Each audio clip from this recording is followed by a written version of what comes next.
Big five ನಲ್ಲಿ ಮೊದಲನೇ top story. Congress ನಲ್ಲಿ ಮಹಾಸ್ಫೋಟ, ಅಲ್ಲೋಲ ಕಲ್ಲೋಲ. ಇದು ಸಿದ್ದು ಡಿಕೆಶಿ ಕುರ್ಚಿ ಕದನಕ್ಕಿಂತಲೂ ದೊಡ್ಡ ಸುದ್ದಿ. ಕರ್ನಾಟಕ ಮಾತ್ರವಲ್ಲ, ಇಡೀ ದೇಶದಾದ್ಯಂತ ಈ ಸುದ್ದಿಯದ್ದೇ ಹವಾ.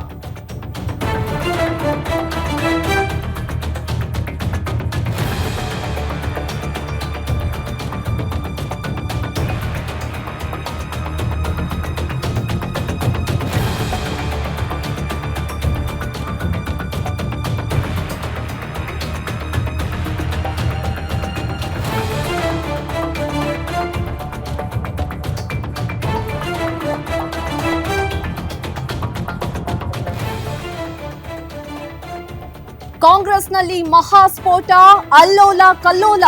ಇದು ಸಿದ್ದು ಡಿಕೆಶಿ ಕುರ್ಚಿ ಕದನಕ್ಕಿಂತಲೂ ದೊಡ್ಡ ಸುದ್ದಿ. ಕರ್ನಾಟಕ ಮಾತ್ರ ಅಲ್ಲ, ಇಡೀ ದೇಶದಾದ್ಯಂತ ಈ ಸುದ್ದಿಯದ್ದೇ ಹವಾ, ಈ ಸುದ್ದಿಯದ್ದೇ ಚರ್ಚೆ ಆಗ್ತಾ ಇದೆ. ಅಷ್ಟಕ್ಕೂ ಕಾಂಗ್ರೆಸ್ನಲ್ಲಿ ಸೃಷ್ಟಿಯಾಗಿರುವಂತಹ ಮಹಾಸ್ಫೋಟ ಆದ್ರೂ ಏನು? ಸಿದ್ದು ಡಿಕೆಶಿ ಕುರ್ಚಿ ಮೀರಿಸೋ ಕದನ ಯಾವುದು ಹಾಗಾದ್ರೆ? ಗ್ಯಾರಂಟಿ ನ್ಯೂಸ್ ಕಾಂಗ್ರೆಸ್ಗೆ ಸಂಬಂಧಿಸಿದ ಮೆಗಾ ಸುದ್ದಿ ಇದು.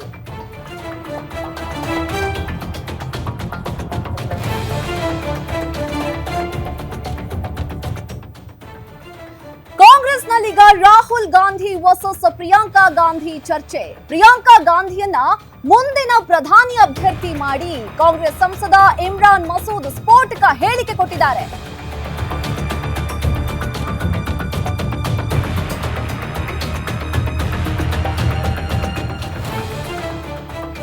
ಕಾಂಗ್ರೆಸ್ನಲ್ಲೀಗ ರಾಹುಲ್ ಗಾಂಧಿ ವರ್ಸಸ್ ಪ್ರಿಯಾಂಕಾ ಗಾಂಧಿ ಚರ್ಚೆ ಜೋರಾಗಿದೆ.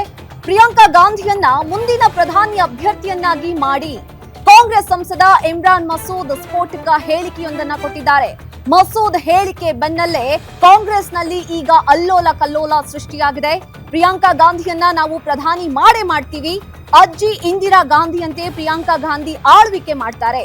ಬಾಂಗ್ಲಾ ಹಿಂಸಾಚಾರ ಹೆಚ್ಚಳ ವಿಚಾರದ ಕುರಿತು ಸಂಸದ ಇಮ್ರಾನ್ ಮಸೂದ್ ಮಾತನಾಡಿದ್ದಾರೆ. ಪ್ರಿಯಾಂಕಾ ಗಾಂಧಿಯನ್ನ ಪ್ರಧಾನಿಯನ್ನಾಗಿ ಮಾಡಿ ಅಂತ ಹೇಳಿ ಇಮ್ರಾನ್ ಮಸೂದ್ ಹೇಳಿರೋದು. ಪ್ರಿಯಾಂಕಾ ಪ್ರಧಾನಿ ಆದ್ರೆ ಪ್ರತೀಕಾರ ತೀರಿಸಿಕೊಳ್ತಾರೆ ಅಂತ ಕೈ ಸಂಸದ ಹೇಳಿದ್ದಾರೆ. ಇತ್ತೀಚೆಗೆ ಕಾಂಗ್ರೆಸ್ನ ನಾಯಕರೊಬ್ರು ಕೂಡ ಪ್ರಿಯಾಂಕಾ ಗಾಂಧಿಯವರ ಹೆಸರು ಹೇಳಿದ್ರು. ರಾಹುಲ್ ಗಾಂಧಿ ವಿರುದ್ಧ ಅಸಮಾಧಾನ ವ್ಯಕ್ತಪಡಿಸಿದ್ದಾರೆ ಕೈ ಸಂಸದ ಇಮ್ರಾನ್ ಮಸೂದ್. ಇದೀಗ ಪ್ರಿಯಾಂಕಾ ಗಾಂಧಿ ಪರ ಕಾಂಗ್ರೆಸ್ನಲ್ಲಿ ಹೆಚ್ಚಾಗಿದೆ ಒಲವು.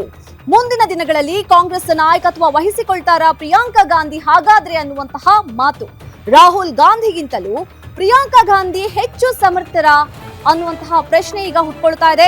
ಕಾಂಗ್ರೆಸ್ನಲ್ಲಿ ಈಗ ರಾಹುಲ್ ವರ್ಸಸ್ ಪ್ರಿಯಾಂಕಾ ಗಾಂಧಿ ಚರ್ಚೆ ಜೋರಾಗಿರುವಂತದ್ದು. ಪ್ರಿಯಾಂಕಾ ಗಾಂಧಿಯನ್ನ ಪ್ರಧಾನಿಯನ್ನಾಗಿ ಮಾಡೇ ಮಾಡ್ತೀವಿ, ನೋಡ್ತಾ ಇರಿ ಅಂತ ಹೇಳಿ ಈಗ ಕಾಂಗ್ರೆಸ್ ಸಂಸದ ಇಮ್ರಾನ್ ಮಸೂದ್ ಹೇಳಿಕೆಯನ್ನ ಕೊಟ್ಟಿದ್ದಾರೆ. ಪ್ರಿಯಾಂಕಾ ಗಾಂಧಿ ವಾದ್ರಾ ಅವರನ್ನ ಪ್ರಧಾನಿಯನ್ನಾಗಿ ಮಾಡಿದ್ರೆ ತನ್ನ ಅಜ್ಜಿ ಇಂದಿರಾ ಗಾಂಧಿಯಂತೆ ಪ್ರಿಯಾಂಕಾ ಗಾಂಧಿ ಆಳ್ವಿಕೆ ಮಾಡ್ತಾರೆ ಅನ್ನುವಂತಹ ಹೇಳಿಕೆಯೊಂದನ್ನ ಕೊಟ್ಟಿದ್ದಾರೆ. ಬಾಂಗ್ಲಾದೇಶದಲ್ಲಿ ಅಲ್ಪಸಂಖ್ಯಾತರ ವಿರುದ್ಧದ ಹಿಂಸಾಚಾರ ಹೆಚ್ಚಳ ಕುರಿತು ಕೂಡ ಕಾಂಗ್ರೆಸ್ ಸಂಸದ ಮಾತನಾಡಿರುವಂತದ್ದು.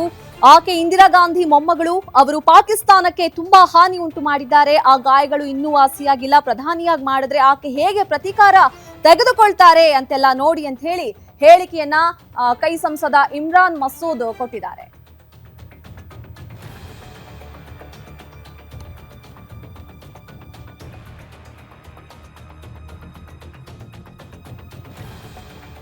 ಈ ಬಗ್ಗೆ ಮತ್ತಷ್ಟು ಡೀಟೇಲ್ಸ್ ಕೊಡ್ತಾರೆ ನಮ್ಮ political bureau head Maruti Pavagada. ಮಾರುತಿಯಲ್ಲಿ ಕಾಂಗ್ರೆಸ್ ಸಂಸದ ಇಮ್ರಾನ್ ಮಸೂದ್ ಪ್ರಿಯಾಂಕಾ ಗಾಂಧಿ ಅವರನ್ನ ಪ್ರಧಾನಿಯನ್ನಾಗಿ ಮಾಡೇ ಮಾಡ್ತೀವಿ ಅಂತ ಹೇಳ್ತಾ ಇರುವಂತದ್ದು. ಹಾಗಾದ್ರೆ ಇಲ್ಲಿ ರಾಹುಲ್ ಗಾಂಧಿಗಿಂತ ಪ್ರಿಯಾಂಕಾ ಗಾಂಧಿ ಅವರು ಸಮರ್ಥರ ಅನ್ನುವಂತಹ ಪ್ರಶ್ನೆ ಕಾಡ್ತಾ ಇದೆ. ಏನಿದು ರಾಹುಲ್ ಗಾಂಧಿ ವರ್ಸಸ್ ಪ್ರಿಯಾಂಕಾ ಗಾಂಧಿ ಚರ್ಚೆ?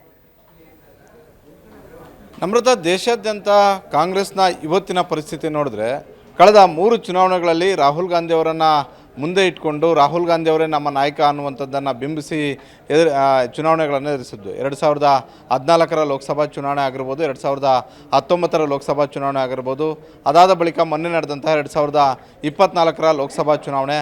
ಇದರ ಮಧ್ಯೆ ಬಂದಂತಹ ಹಲವು ರಾಜ್ಯಗಳಲ್ಲೂ ಕೂಡ ನಮ್ಮ ನಾಯಕ ರಾಹುಲ್ ಗಾಂಧಿ ಅನ್ನುವಂಥದ್ದನ್ನು ಕಾಂಗ್ರೆಸ್ನ ಪ್ರತಿಯೊಬ್ಬ ಕಾರ್ಯಕರ್ತರು ಕೂಡ ಹೇಳ್ತಲೇ ಬಂದರು. ಹಲವು ಚುನಾವಣೆಗಳನ್ನು ಫೇಸ್ ಮಾಡಿದ್ರು. ಆದರೆ ಸುಮಾರು 70 ವರ್ಷಗಳ ದೇಶದ ರಾಜಕೀಯ ಇತಿಹಾಸದಲ್ಲಿ ಯಾವತ್ತೂ ಈ ರೀತಿಯಾಗಿ ಸಾಲು ಸಾಲು ಸೋಲುಗಳನ್ನು ಕಾಣದೇ ಇರುವಂತಹ ಒಂದು ಕಾಂಗ್ರೆಸ್ ಕಳೆದ 15 ವರ್ಷಗಳಿಂದಲೂ ಕೂಡ ಸುದೀರ್ಘವಾಗಿ ಸೋಲುಗಳ ಸರಣಿಯನ್ನು ಕಾಣ್ತಾ ಇದೆ.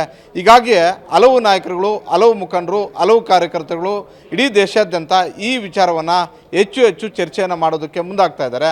ಅಂದರೆ ಕಾಂಗ್ರೆಸ್ನ ನಾಯಕತ್ವ ಬದಲಾವಣೆ ಆಗದ ಹೊರತು ನಾವು ಅಧಿಕಾರಕ್ಕೆ ಬರೋದಕ್ಕೆ ಆಗೋದಿಲ್ಲ ಅಂತ. ನಾವು ಕಾಂಗ್ರೆಸ್ನ ಇತಿಹಾಸ ನೋಡಿದ್ದೆ ಆದರೆ ಬಹುತೇಕ ಕಾಂಗ್ರೆಸ್ ನಾಯಕತ್ವವನ್ನು ಯಾವಾಗ ಮಹಿಳೆಯರು ವಹಿಸ್ಕೊಂಡಿದ್ರೋ ಆ ಸಂದರ್ಭದಲ್ಲಿ ಯಶಸ್ವಿಯಾಗಿರೋದನ್ನು ನೋಡಿದ್ವಿ. ಸುಮಾರು 20-25 ವರ್ಷಗಳ ಕಾಲ ಇಂದಿರಾ ಗಾಂಧಿ ನೇತೃತ್ವದಲ್ಲಿ ಕಾಂಗ್ರೆಸ್ ಇತ್ತು. ಅದಾದ ಬಳಿಕ 1999ರಿಂದ 2014ರವರೆಗೂ ಕೂಡ ಸೋನಿಯಾ ಗಾಂಧಿ ಅವರ ನೇತೃತ್ವದಲ್ಲಿ ಪಕ್ಷ ಇತ್ತು. ಹೀಗಾಗಿ ಅವರ ನೇತೃತ್ವದಲ್ಲಿದ್ದಾಗ ಪಕ್ಷ ಭಾಳಷ್ಟು ಸಂಘಟನಾತ್ಮಕವಾಗಿ ಸದೃಢವಾಗಿತ್ತು. ಅವರ ಕೈಯಿಂದಲೇ ಕಾಂಗ್ರೆಸ್ ಅಧಿಕಾರಕ್ಕೆ ಬಂತು. ಅಂಥದ್ದೇ ಒಂದು ಕಾಲ ಬರಬೇಕು ಅನ್ನೋದಾದರೆ ಈಗ ರಾಹುಲ್ ಗಾಂಧಿ ಅವರನ್ನು ಪಕ್ಕಕ್ಕೆ ಸರಿಸಿ ಅವರ ಸ್ಥಾನದಲ್ಲಿ ಪ್ರಿಯಾಂಕಾ ಗಾಂಧಿ ಅವರನ್ನು ತರಬೇಕು. ಪ್ರಿಯಾಂಕಾ ಗಾಂಧಿ ಅವರಿಂದ ಮಾತ್ರ ಕಾಂಗ್ರೆಸ್ ಉಳಿಸೋದಕ್ಕೆ ಸಾಧ್ಯ. ಇಡೀ ದೇಶಾದ್ಯಂತ ಪ್ರಿಯಾಂಕಾ ಅವರ ನಾಯಕತ್ವದಲ್ಲಿ ಚುನಾವಣೆಯನ್ನು ಎದುರಿಸಬೇಕು ಅನ್ನುವಂಥ ಒಂದು ಅಭಿಪ್ರಾಯಗಳು ವ್ಯಕ್ತ ಆಗ್ತಾ ಇರುವಂಥದ್ದು. ಮೊನ್ನೆ ಕೂಡ ಒಬ್ಬ ಮಾಜಿ ಶಾಸಕರು ದೆಹಲಿಗೆ ಪತ್ರವನ್ನು ಬರೆದಿದ್ದರು, ದೆಹಲಿ ಹೈಕಮಾಂಡ್ಗೆ. ಈಗ ಸಂಸದ ಇಮ್ರಾನ್ನ ಪತ್ರವನ್ನು ಬರೆದಿದ್ದಾರೆ. ದೇಶಕ್ಕೆ ಇಂದಿರಾ ಗಾಂಧಿ ಅವರ ರೀತಿಯಲ್ಲಿ ಪ್ರಿಯಾಂಕಾ ಗಾಂಧಿ ಅವರ ಅವಶ್ಯಕತೆ ಇದೆಯೋ ಅಂತ. ಪ್ರಿಯಾಂಕಾ ಗಾಂಧಿ ಅವರನ್ನು ನಾವು ಎರಡು ರೀತಿಯಲ್ಲಿ ನೋಡ್ಬೋದು. ಒಂದು, ಇಂದಿರಾ ಗಾಂಧಿ ಅವರನ್ನು ನೋಡಿದಂತೆ ಕಾಂಗ್ರೆಸ್ನ ಕಾರ್ಯಕರ್ತರು ನೋಡ್ತಾ ಇದ್ದಾರೆ. ಜೊತೆಗೆ ಸಂಸತ್ತು ಒಳಗಡೆ ಆಗಿರ್ಬೋದು, ಸಂಸತ್ನ ಹೊರಗಡೆ ಆಗಿರ್ಬೋದು, ರಾಹುಲ್ ಗಾಂಧಿ ಮತ್ತು ಪ್ರಿಯಾಂಕಾ ಗಾಂಧಿ ಅವರಿಗೆ ನಾವು ಕಂಪೇರ್ ಮಾಡಿದಾಗ ರಾಹುಲ್ ಗಾಂಧಿ ಅವರು ಹಲವು ವಿಚಾರಗಳನ್ನು ಮಾಡ್ಬೋದು. ಸುದ್ದಿ ಜೊತೆಗೆ ಹಲವು ಬಾರಿ ಬೇರೆ ಬೇರೆ ರೀತಿಯಲ್ಲೇ ಸುದ್ದಿ ಆಗ್ತಾ ಇದ್ದಾರೆ. ಆದರೆ ಅದೆಲ್ಲವೂ ಕೂಡ ಕೆಳಗಡೆಗೆ ಆಗಬೇಕು ಅನ್ನೋದಾದರೆ ಆ ಸ್ಥಾನದಲ್ಲಿ ಪ್ರಿಯಾಂಕಾ ಗಾಂಧಿ ಬಂದಿದ್ದಾದರೆ, ಪ್ರಿಯಾಂಕಾ ಗಾಂಧಿ ಅವರು ಸಂಸತ್ತು ಒಳಗಡೆ ಆಡಳಿತ ಪಕ್ಷವಾಗಿರುವಂತಹ BJP ಮತ್ತು ಮೈತ್ರಿ ಪಕ್ಷಗಳಿಗೆ ಯಾವ ರೀತಿಯಾಗಿ ಪ್ರಶ್ನೆಗಳನ್ನು ಕೇಳ್ತಾರೆ, ಅವರು ಕೇಳಿದಂಥ ಒಂದು ಪ್ರಶ್ನೆಗಳಿಗೆ ಸರ್ಕಾರ ಯಾವ ರೀತಿಯಾಗಿ ಸ್ಪಂದಿಸುತ್ತೆ, ಇದನ್ನು ದೇಶದ ಜನ, ಕಾಂಗ್ರೆಸ್ನ ಕಾರ್ಯಕರ್ತರು ಯಾವ ರೀತಿಯಾಗಿ ಸ್ವೀಕಾರ ಮಾಡ್ತಾ ಇದ್ದಾರೆ, ಈ ಎಲ್ಲ ವಿಚಾರಗಳ ಹಿನ್ನೆಲೆಯಲ್ಲೇ ಇಡೀ ದೇಶಾದ್ಯಂತ ಈ ಚರ್ಚೆ ಆರಂಭ ಆಗಿದೆ. ಸಹಜವಾಗಿ ಸೋನಿಯಾ ಗಾಂಧಿ ಅವರಿಗೆ ಇದು ಇಷ್ಟ ಇಲ್ಲದೇ ಇರಬಹುದು. ಆದರೆ ಇವತ್ತು ಕಾಂಗ್ರೆಸ್ನ ಕಾರ್ಯಕರ್ತರಿಗೆ ಕಳೆದ 15 ವರ್ಷಗಳಿಂದ ದೆಹಲಿ ಮಟ್ಟದಲ್ಲಿ ಅಧಿಕಾರ ಪಡ್ಕೊಳ್ಳೋದಕ್ಕೆ ಸಾಧ್ಯವಿಲ್ಲದೇ ಇರೋದ್ರಿಂದ 2029ಕ್ಕೂ ಒಂದು ವೇಳೆ ರಾಹುಲ್ ಗಾಂಧಿ ಅವರ ನಾಯಕತ್ವದಲ್ಲೇ ನಾವು ಚುನಾವಣೆಗೆ ಹೋಗಿದ್ದೆ ಆದರೆ ಗೆಲುವು ಸುಲಭ ಅಲ್ಲ ಅನ್ನುವಂಥ ಅಭಿಪ್ರಾಯಗಳನ್ನು ವ್ಯಕ್ತಪಡಿಸ್ತಾ ಇರುವಂಥದ್ದು. ಹೀಗಾಗಿಯೇ ಪ್ರಿಯಾಂಕಾ ಗಾಂಧಿ ಅವರ ಕೈಗೆ ಆ ಕೆಲಸ ಕೊಟ್ಟಿದ್ದೆ ಆದರೆ ಸಹಜವಾಗಿ ನಾವು ಅಧಿಕಾರಕ್ಕೆ ಬರ್ತೀವಿ ಅನ್ನುವಂಥ ಒಂದು ಅಭಿಪ್ರಾಯಗಳನ್ನು ವ್ಯಕ್ತಪಡಿಸ್ತಾ ಇದ್ದಾರೆ. ಇದು ದಿನೇ ದಿನೇ ಹೆಚ್ಚಾದರೆ ಕಾಂಗ್ರೆಸ್ ಹೈಕಮಾಂಡ್ಗೂ ಕೂಡ ಒಂದಷ್ಟು ಕಸಿಬಿಸಿ ಆಗ್ಬೋದು. ಆದರೆ ಈಗ ಇರುವಂತಹ ಕಾಂಗ್ರೆಸ್ ಹೈಕಮಾಂಡ್ ಪರಿಸ್ಥಿತಿ ನೋಡಿದ್ರೆ ಇದು ಬೆಸ್ಟ್ ಆಪ್ಷನ್ ಅಂತಲೇ ಹೇಳ್ಬೋದು. 15 ವರ್ಷಗಳ ಕಾಲ ರಾಹುಲ್ ಗಾಂಧಿ ಅವರಿಗೆ ಅವಕಾಶವನ್ನು ಮಾಡಿಕೊಟ್ಟಿದ್ರು. 12-13 ವರ್ಷಗಳ ಕಾಲ ಅವರನ್ನು ಟೆಸ್ಟ್ ಮಾಡಿದ್ದಾರೆ. ಆ ಟೆಸ್ಟಲ್ಲಿ ರಾಹುಲ್ ಗಾಂಧಿ ಅವರು ಪಾಸ್ ಆಗಲಿಲ್ಲ. ಈಗ ಬೇರೆಯವ್ರಿಗೆ ಅದರ ನೇತೃತ್ವವನ್ನು ವಹಿಸಿದ್ದೆ ಆದರೆ ಬಹುತೇಕ ಕಾಂಗ್ರೆಸ್ ಆ ಸೋಲಿನ ಸರಪಳಿಯಿಂದ ಬಿಡುಗಡೆ ಮಾಡಿಸ್ಕೊಂಡು ಹೊರಗಡೆಗೆ ಬರಬಹುದು. ನಮ್ರತಾ, ಥ್ಯಾಂಕ್ ಯು ಮಾರುತಿ, ತಮ್ಮೆಲ್ಲ ಡೀಟೇಲ್ಸ್ಗೆ.